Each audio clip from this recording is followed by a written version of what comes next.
Sebagian kita nggak Islam ketika dia berada di pasar. Seakan-akan dia tanggalkan Islam. Dan dia tidak paham apa itu Islam dalam perdagangan. Jamaah rahimakumullah. Nih, buat para pedagang, buat para konsumen, buat para pembeli, buat setiap muslim yang suka ke pasar. Apa kata Rasulullah sallallahu alaihi wasallam? Ahabbul biqa ila Allah masajiduha wa abghadul biqa ila Allah aswaquha. Sebaik-baiknya tempat di muka bumi ini, tempat yang paling dicintai oleh Allah Azza wa Jal adalah masjid. Silakan keliling di bumi ini, ketahuilah tempat yang paling dicintai Allah adalah masjid. Dan tempat yang paling dibenci oleh Allah adalah pasar. Bukan berarti orang tidak boleh ke pasar, bukan. Tapi Rasulullah SAW hendak mengingatkan kita, hati-hati tatkala engkau masuk pasar. Sebagian orang tiap hari masuk pasar dan tidak pernah baca doa masuk pasar. Sebagian orang turun-temurun berdagang tapi tidak pernah tahu hukum berdagang dalam Islam. Kenapa pasar ini dikatakan tempat yang paling dibenci oleh Allah Azza wa Jalla?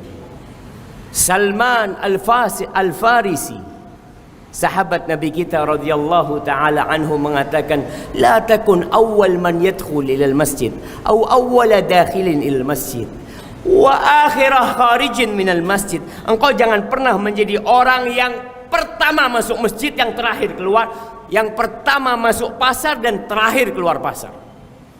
Kenapa? Fa inna biha ma'rakat asy-syaitan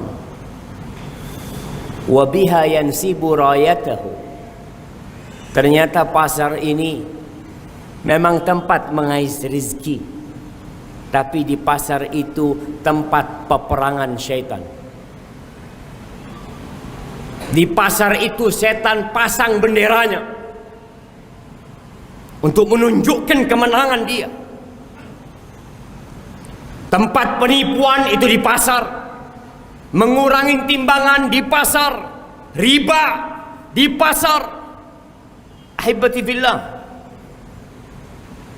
Umar bin Khattab radhiyallahu taala anhu pernah mengatakan kepada orang-orang yang di pasar, la yabi' fi suqina illa man qad tafaqqaha fid din. Enggak boleh jualan di pasar kita, tidak boleh berdagang di pasar kita kecuali orang yang belajar agama, yang sudah faham, ngerti mana yang halal dan mana yang haram. Bukan paham bagaimana yang 1000 bisa jadi 100.000, yang 100.000 bagaimana bisa menjadi 1 juta. Bukan itu, jemaah. Kebanyakan orang-orang yang berdagang di pasar itu yang punya kepiawaian, kepintaran untuk mencari untung yang besar. Kata Umar, nggak boleh jualan di pasar kita kecuali orang yang belajar agama, khususnya yang berurusan dengan perniagaan, dengan perdagangan. Merek-merek palsu di pasar tempat, sumpah-sumpah palsu di pasar tempatnya. Maka ahibati fillah, silahkan bekerja di pasar, tapi ingat, engkau harus jadi muslim di pasar. Pakaianmu pakaian seorang muslim, lisanmu lisanan seorang muslim, jualanmu jualan seorang muslim. Bagaimana saya tahu ini Islam dan ini bukan? Belajar. Jangan hanya yang dipikirkan tiap hari, hari ini saya harus mendapatkan sekian, hari ini saya harus membayar sekian. Pernahkah engkau berpikir, hari ini aku harus membaca setengah lembar Al-Quranul Karim supaya aku faham dengan agamaku? Pernah suatu hari Abu Hurairah radhiyallahu taala anhu di kota Madinah, beliau masuk ke pasar. Lalu beliau mengatakan, ya ahlas suq, ma'jazakum. Wahai orang-orang yang di pasar, wahai pedagang-pedagang yang di pasar ini, betapa bodohnya kalian, betapa lemahnya kalian. Orang pasar pada datang bertanya, apa Abu Hurairah? Ada apa? Ada apa ini? Mirathu Rasulillah sallallahu alaihi wasallam yuqsamu fil masjid wa antum hahuna. Itu warisannya Nabi Muhammad sallallahu alaihi wasallam sedang dibagi-bagi di masjid. Kalian sibuk ada di pasar. Itu orang pasar semuanya rebutan, bersegera menuju ke masjid. Sama Abu Hurairah ditunggu di pasar, karena yakin orang pasar bakal balik. Dapat berapa menit balik semua. Apa kata mereka? Ya Abu Hurairah, kita tidak melihat ada yang dibagi di masjid. Nggak ada warisan yang sedang dibagi. Apa yang kalian lihat?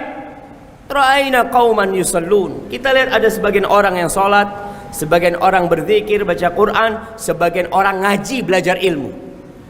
Apa kata Abu Hurairah? Zaka mirathu Rasulillah SAW. Itu tuh warisan Rasulullah sallallahu alaihi wasallam. Wa innal anbiya lam yuwarithu dinaran wala dirham. Para nabi itu tidak mewariskan emas dan perak. Emas dan perak itu warisan Qarun, warisan Fir'aun, warisan Namrud. Para nabi tidak mewariskan emas dan perak. Wa innama warathul ilm. Yang diwariskan oleh para nabi itu ilmu, ilmu agama ini, jemaah.